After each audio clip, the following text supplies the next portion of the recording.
Merci beaucoup. Merci à vous tous. Je remercie l'Académie catholique du Val-de-Seine, M. Colin Brunier qui a eu la gentillesse de m'inviter pour prendre la parole et de parler un petit peu sur notre Église gréco-catholique romaine, sur ses martyrs, sur son parcours historique et les défis du présent. Je commence avec le mot que Jean-Paul II les a adressés il y a 20 ans lorsqu'il a rencontré le patriarche Théoctiste et le Saint-Synode. Votre terre de Roumanie, entre la Latinitas et Byzance, peut devenir terre de rencontre et de communion. Elle est traversée par les Danubes majestueux qui baignent de régions de l'Orient et de l'Occident. Que la Roumanie sache, comme ses fleuves, tisser des relations d'entente et de communion entre peuples divers, contribuant ainsi à affermir en Europe et dans le monde la civilisation de l'amour. Il me semble que ça montre bien un petit peu la pensée du pape Jean-Paul II et synthétise beaucoup un petit peu l'esprit du peuple roumain. Mais pour comprendre le caractère spécifique de cette petite église gréco-catholique qui se trouve en Roumanie, dans l'espace roumain et dans le contexte européen, il faudrait d'abord se concentrer sur quelques repères liés à l'espace historique et culturel de ce pays pour identifier la physionomie de cette église, pont entre le christianisme occidental et oriental. L'analyse du problème historique du christianisme parmi les Roumains et les théories sur leur christianisation dépassent l'intérêt direct de notre rencontre ce soir. Cependant, il est crucial de savoir interpréter les mesures liées à l'identité de l'Église dans l'espace romain dans les premiers millénaires. En fait, selon l'historiographie catholique, un rôle décisif dans la christianisation d'acro-romaine a été joué par les missionnaires du flux latin. La Roumanie a une histoire mouvementée, fortement ressentie par ses principautés, la Moldavie et la Valachie, unifiées sous le nom de la Roumanie en 1859, qui ont été rejointes en 1918 par la Transylvanie. Par ailleurs, l'histoire récente de l'Église en Roumanie est indissolublement liée à l'expérience traumatisante du communisme. Plusieurs travaux ont récemment été consacrés au rôle important joué par les églises chrétiennes en tant qu'espace politique de liberté individuelle et collective face au régime totalitaire. Dans ce contexte, qu'en est-il de cette église gréco-catholique officiellement rattachée au Saint-Siège, mais incorporée de force pendant presque 50 ans dans l'église orthodoxe romaine? Quelle est sa spécificité? Qui sont ces martyrs qui furent béatifiés par le pape François le 2 juin à Blaj en Roumanie? Quel est le rôle de cette église, sa mission dans le contexte roumain et européen aujourd'hui? L'illustration de l'union de l'église romaine avec Rome devient délicate si nous essayons non seulement de décrire les événements historiques extérieurs, mais aussi les motivations intrinsèques de faire de l'union. La difficulté de cette entreprise apparaît dans les conclusions contradictoires dans les diverses monographies. En fait, les opinions des contemporains de l'union et les élaborations des historiens révèlent une image triple de cet acte. Si les catholiques considèrent généralement l'union comme une décision plutôt religieuse, tandis que de nombreux historiens et théologiens protestants et orthodoxes affirment qu'elle n'était motivée que pour des raisons politiques et sociales. Une analyse des documents synodaux rend clair que l'Église roumaine de Transylvanie a choisi l'union avec le Saint-Siège au début du XVIIIe siècle, en prenant comme référence les cadres ecclésiologiques exprimés par le Concile de Florence. Deux églises distinctes, catholiques et orthodoxes, séparées par une revendication doctrinale et disciplinaire longue et controversée, commencent à se reconnaître et à s'accepter l'une à l'autre dans la diversité des traditions, de la liturgie, de la discipline canonique et de la spiritualité. Il ne s'agissait pas d'assimilation, mais d'une sorte, entre guillemets, de confédération entre les deux églises. En outre, l'union s'est liée à un choix fait par les dirigeants des églises, mais aussi au sein de la noblesse de la Transylvanie de se joindre à la communion avec Rome pour certaines raisons.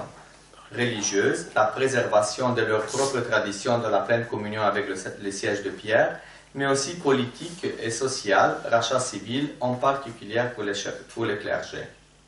Pour accepter l'union dans l'esprit du Concile de Florence, le Roumain de Transylvanie n'avait qu'à accepter les 4 points de litige entre l'Église orthodoxe et l'Église catholique. Ces 4 points les avaient séparés depuis le schisme de 1054. Reconnaître l'autorité du pape de Rome, reconnaître l'existence du purgatoire, accepter la question du filioque et reconnaître la validité de célébrer l'Eucharistie avec du pain azime. Parmi ceux-ci, le plus important était la reconnaissance de l'autorité du pape, tandis que pour les 3 autres, on exigeait seulement qu'ils ne soient pas contestés, sans essayer de les imposer dans l'enseignement et la pratique de l'Église roumaine.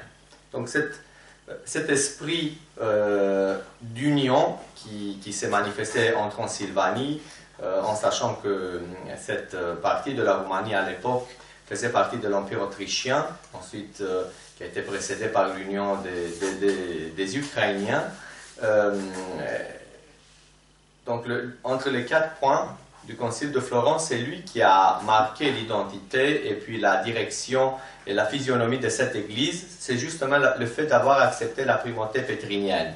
Nous continuons toujours à célébrer la messe dans le rite byzantin avec du pain normal, donc pas du pain azime, sans reciter le filioque dans le credo et sans avoir jamais élaboré une doctrine ou bien une spiritualité liée au purgatoire. Seulement que ces 3 derniers points, on ne les contexte pas, donc on dit qu'elles ne sont pas des hérésies, mais elles n'ont jamais été assimilées dans l'esprit de cette Église.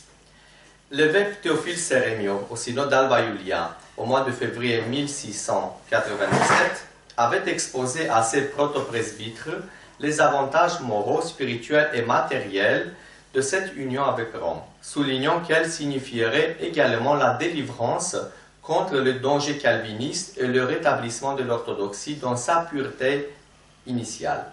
Les décisions de ce synode ont été rendues publiques par une déclaration d'union signée par l'évêque Théophile le 21 mars 1697.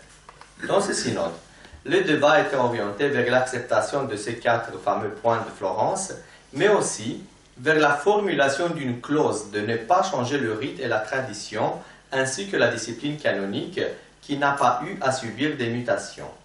En fait, le procès devait suivre les normes canoniques orientales comme prévues dans la collection Pravila ou Directorium Legis et non celles de la loi canonique latine. En outre, aux clergés et aux ecclésiastiques devraient être accordés le même droit et liberté que ceux dont jouissent les catholiques de rite latin. Après la mort inattendue de l'évêque Théophile, son successeur Athanasia Angelpopa, dans 2 grands synodes, en octobre 1698 et septembre 1700, auxquels ont participé non seulement des protopresbytres, mais aussi une représentation du clergé et des laïcs de toutes les paroisses, ont confirmé et défini l'union des Roumains de Transylvanie avec l'Église catholique sur la base de 4 points dogmatiques reconnus à Florence, sous réserve de préservation de la discipline en usage jusque-là. En revanche, le rite oriental, les canons de l'Église, les calendriers, la langue liturgique resteraient inchangés. De plus, les chrétiens unis devraient avoir des églises partout, et même dans les régions où ils seraient peu nombreux, la liturgie ne se ferait jamais selon le rite latin. La contrepartie à la signature de l'union était la reconnaissance pour le clergé roumain de mêmes droits et privilèges que le clergé des autres religions, et pour les Roumains de mêmes droits que les 3 autres peuples du pays, les Hongrois, les Saxons et les Sicules, notamment celui d'étudier dans les écoles d'État. On peut donc affirmer que dans le cas de l'union de l'Église de Transylvanie avec Rome, il ne s'agissait pas du mépris de la tradition orientale, mais par contre du désir de la préserver dans son intégrité, car après le Concile de Trente, l'Église de Rome apparaissait comme un vrai bastion contre les réformateurs. Cette intention précise est clairement manifestée par la partie orientale dans les documents qui accompagnent l'acte de l'union. En eux, on observe le souci constant de veiller à ce que rien de la tradition, de la foi, de la discipline et du culte ne soit modifié. L'une des conséquences majeures de l'union fut l'apparition d'une élite intellectuelle gréco-catholique formée à Rome ou à Vienne. Elle allait jouer un rôle important dans l'histoire de la Transylvanie au cours de la deuxième moitié du XVIIIe siècle. Plusieurs membres de cette nouvelle élite, dont l'évêque Innocenzo Micu Klein, puis un mouvement connu sous le nom d'école transylvaine, allaient associer de recherches historiques et linguistiques sur les origines du peuple roumain à une intense activité politique s'inspirant des résultats de leurs recherches en vue de la reconnaissance des droits élargis pour les Roumains de Transylvanie. Tout cela a permis à la nation roumaine de développer le sens de ses origines latines, particulièrement sa langue roumaine. L'illuminisme arrive par l'école de Transylvanie et par ses représentants, prêtres de cette église gréco-catholique, qui parle de l'idée de nation roumaine. Les fruits les plus importants du point de vue national est l'union de tous les Roumains en 1918. Du point de vue de l'administration ecclésiastique, l'Église gréco-catholique consolide sa position par la fondation d'un évêché à Oradea en 1777, à Lugoj et à Cluj-Napoca en 1853, à Baia Mare en 1930 et à Bucarest en 2014.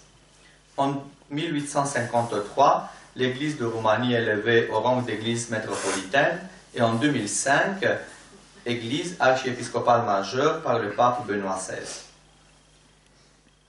Par ailleurs, au mois d'octobre 1948, et ici je vais arriver un petit peu au centre de mon discours, le régime communiste avait adopté une politique visant à la suppression de cette église, qui à l'époque comptait environ 1,5 million de fidèles.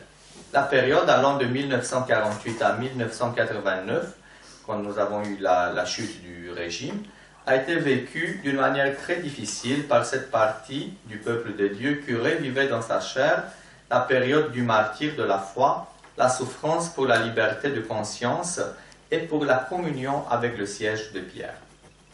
Le martyr de l'Église gréco-catholique et ces 7 évêques qui ont été béatifiés. Ces derniers temps, on parle assez souvent de la persécution des églises, de leurs évêques, de prêtres, moines et moniales qui ont beaucoup souffert à cause des régimes politiques totalitaires. Comme l'affirme l'écrivain Patrick Michel, je le cite, « En constituant Dieu en la seule catégorie qu'elle se refusait à elle-même d'intégrer idéologiquement, la pratique de type soviétique faisait de Dieu le seul espace autonome à partir duquel articuler une mise en cause de sa légitimité propre. » En effet, les églises catholiques ont contribué de manière décisive, singulièrement en Pologne, à l'accélération de l'effondrement du communisme. Inversement, les églises orthodoxes autocéphales, qui n'ont que très rarement pu constituer un espace de contestation. En Roumanie, notamment, l'Église orthodoxe, selon Olivier Gillette, dans son livre Religion et nationalisme de 1997, l'Église orthodoxe et les pouvoirs communistes ont entretenu des liens plutôt étroits.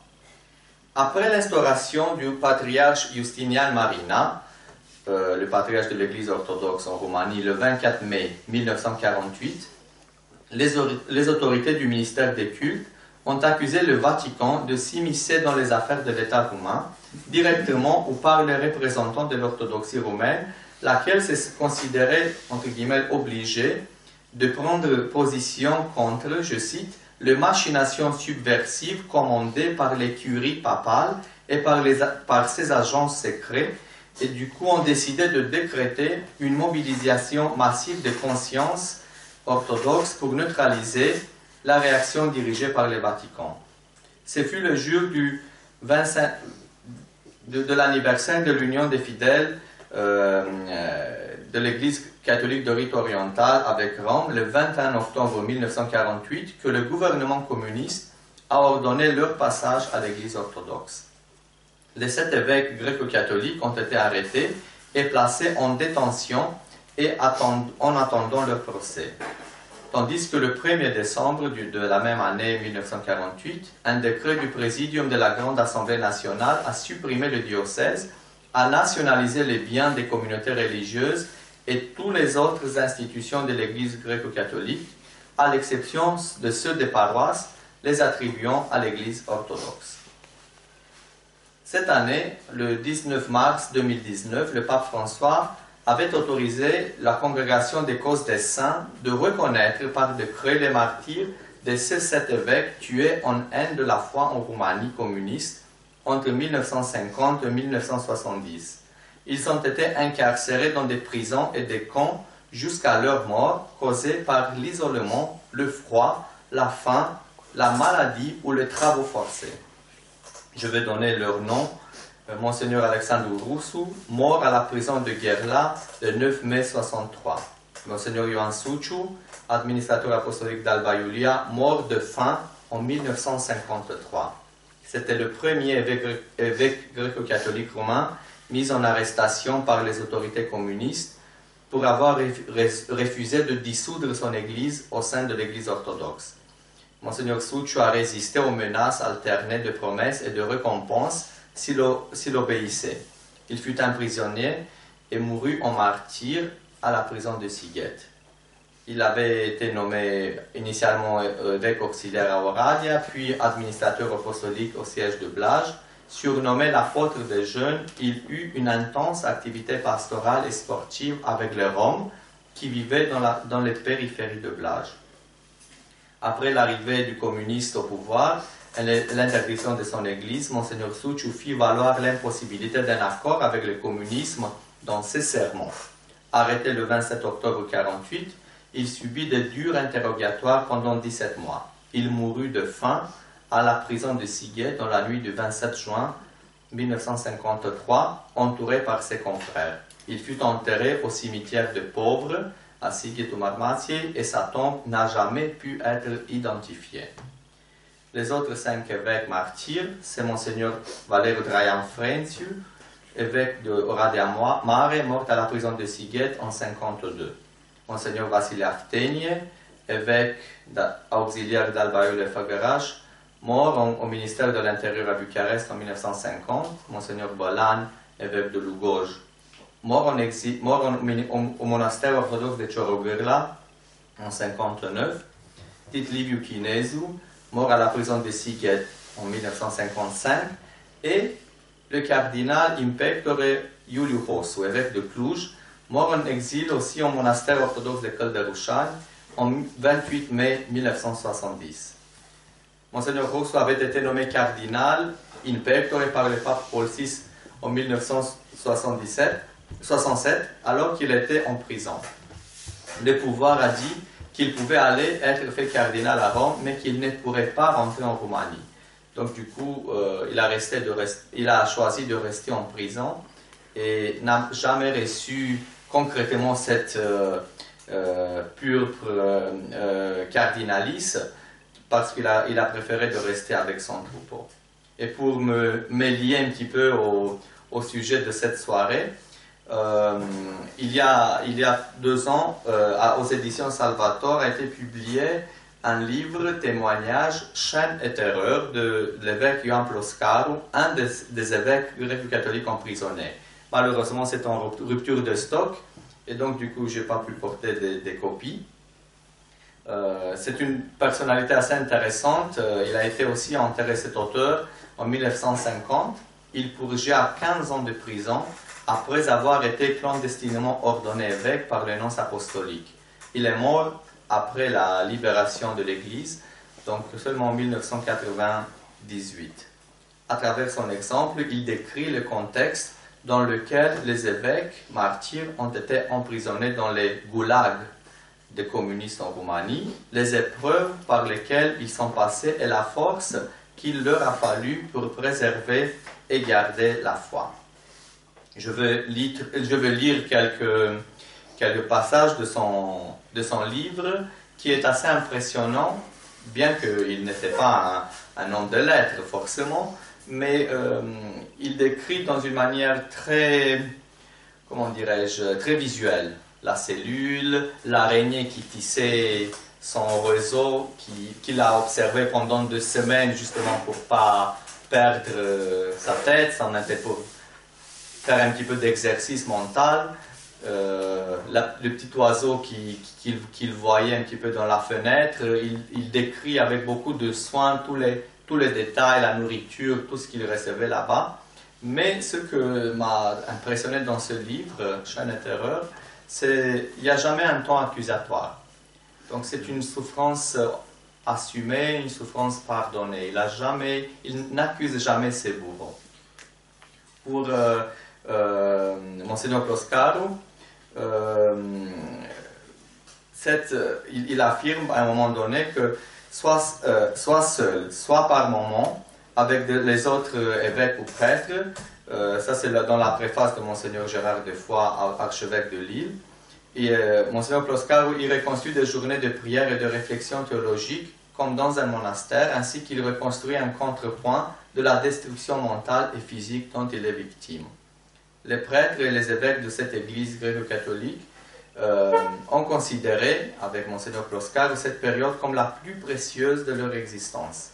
C'était une grâce pour eux de pouvoir offrir à Dieu ses souffrances et le témoignage de sa foi, même au prix de sa vie. L'Église n'avait plus d'évêques, les vicaires généraux ont été remplacés et les nonces apostoliques avaient reçu l'ordre du pape Pie XII de consacrer de nouveaux évêques. C'est pour ça que Ioan Ploscaro était devenu évêque. Je vais citer un petit peu ce qu'il écrit dans son livre. En réalité, la liberté, dit Ioan Ploscaro, est quelque chose de très relatif. Ses conceptions diffèrent, sa définition et son utilisation varient. Du point de vue spirituel, nous étions plus libres derrière nos serrures que ceux de l'extérieur. Nous n'avons jamais porté le portrait de celui que nous ne voulions pas et nous n'avons jamais crié des slogans qui n'avaient pas notre soutien. Il a souffert, Monseigneur Ploscaro, avec tous les autres qui ont choisi la persécution plutôt que de renoncer à leur foi pendant cette ère oppressive de la Roumanie. C'est pour ça que dans la lettre apostolique Veritatem Facientes du pape Pie XII de 1952, le pontife rend hommage à ces peuples de l'Est qui n'a pas renié sa foi. Je cite, « Vous renouvelez la beauté de l'Église primitive. On souhaite embrasser les chaînes de ceux qui, du fond de leur prison, ne s'acharnent pas contre l'injustice qui leur a été faite, mais souffrent d'une douleur indicible en voyant les assauts contre la foi et prient pour le salut éternel de leur peuple. » Je pense qu'on peut synthétiser en disant que le sacrifice de ces martyrs nous dit aujourd'hui que dans notre monde, on peut faire preuve de fidélité en considérant que la grâce du Seigneur est plus précieuse que notre vie. Leur témoignage nous incite à redécouvrir nos raisons de croire, d'espérer, de vivre et de nous ouvrir vers les autres. Et le pape François qui arrive en Roumanie, c'était la première fois qu'un pontife visitait toutes les 3 régions historiques de la Roumanie. Si Jean-Paul II était resté à Bucarest, il avait présidé le 8 mai 1999 une divine liturgie byzantine dans la cathédrale Saint-Joseph de Bucarest, après avoir prié sur le tombeau des martyrs dans le cimetière Bellu à Bucarest. Cette année, le pape François va justement en Transylvanie pour rencontrer les catholiques là où ils sont. Donc il est de Bucarest, où il a rencontré le patriarche, il est parti en Moldavie pour rencontrer la communauté catholique de rite latin et de langue roumaine. Ensuite, il était au milieu des Carpates, où c'est un grand sanctuaire marial, où il a célébré la messe avec plus de 100 000 personnes qui se sont rassemblées pour arriver le dernier jour à Blaj. Le centre, une petite ville de 20 000 habitants, où c'est le centre historique de cette église gréco-catholique. Donc il s'est rendu en Transylvanie, le Saint-Père, et c'était la première fois que le pape François présidait en rite oriental cette messe de béatification. dans un champ qui s'appelle le Champ de la Liberté, un lieu symbole pour la nation roumaine et pour les gréco-catholiques. Le pape François a rendu hommage, je vais citer de son homélie, aux fils de l'Église gréco-catholique qui depuis 3 siècles témoignent avec ardeur apostolique leur foi. Pour le pape, persécutés et emprisonnés, les 7 évêques béatifiés ont offert un précieux héritage, un message prophétique, celui de la liberté et de la miséricorde. À la suite de cet évêque martyr, les chrétiens doivent faire prévaloir la fraternité sur la division, notamment par la fraternité du sang, qui a montré que c'est au cœur des persécutions que les chrétiens sont les plus unis. Et envers leurs bourreaux, a demandé le pontife à Blage, les chrétiens doivent puiser dans leur foi pour vaincre la rancœur par la charité et le pardon. Moi, je me souviens du père spirituel du séminaire qui nous avait accompagnés au début, voilà, à Blage, qui était un prêtre qui avait fait lui aussi 14 ans de prison. Et lui, dans la prison, il avait participé au baptême d'un moine assez connu en Roumanie, Nicolae Steinhardt, qui était juif. Ensuite, il a fait sa conversion et il a été baptisé par un orthodoxe, par Mina Dobzeu, avec la participation d'un gréco-catholique. Donc ça montre bien comment derrière le barreau, les chrétiens, et voilà, il y avait tout ce dialogue, comment dirais-je, très, très, très positif et prolifique, on peut dire, voilà, au niveau de la foi. Pour les successeurs de Pierre, donc le pape Blage, ce dialogue pour vaincre toute rancœur, pour purifier la mémoire, est d'autant plus nécessaire qu'existent désormais de nouvelles idéologies visant à déraciner le peuple. Des colonisations idéologiques, dit le pape, qui nuisent par les propositions aliénantes qui déprécient la personne, la vie, le mariage et la famille. Dans son homélie, le pape a eu des mots d'une rare force pour dénoncer la féroce oppression du système idéologique totalitaire et coercitif en Roumanie dans la seconde moitié du XXe siècle. Les gréco-catholiques, dont les 7 évêques béatifiés au cours de cette célébration, ont été, comme je dis déjà, particulièrement persécutés par ce régime dictatorial et athée, et ses discours et actions voulant l'expulsion et l'anéantissement des voix discordantes. Et parce qu'on parle même à l'intérieur de notre Église, quelle est l'identité et l'avenir de cette Église? Moi, je trouvais dans une belle lettre apostolique qui me semble que synthétise bien le rôle et l'importance de cette Église en Roumanie, une petite citation toujours de Jean-Paul II, qui le 7 mai 2000 a publié une lettre apostolique pour le 3e centenaire de l'union de cette Église de Transylvanie avec l'Église de Rome. L'Église grecque catholique de Roumanie puise également ses racines dans la parole de Dieu, dans l'enseignement des pères et dans la tradition byzantine, mais trouve en outre une expression particulière dans l'union avec le siège apostolique et dans les stigmas des persécutions du XXe siècle, ainsi que dans le caractère latin de son peuple. C'est de tous ces éléments qui découle l'identité de votre Église, dont la racine ultime est la très sainte Trinité. Telle est l'origine principale, la source d'eau vive, à laquelle il est nécessaire de remonter continuellement. Donc pour le pontife, l'identité de cette Église a cette triple direction.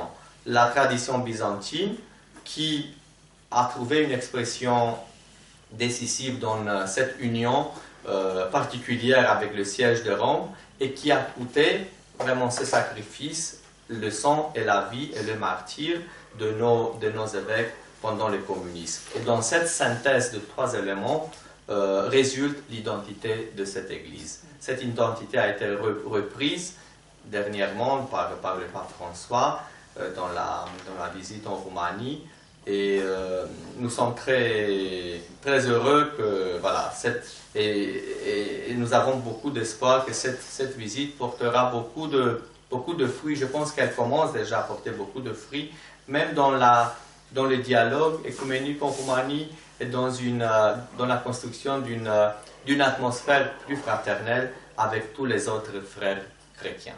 Merci beaucoup. Merci.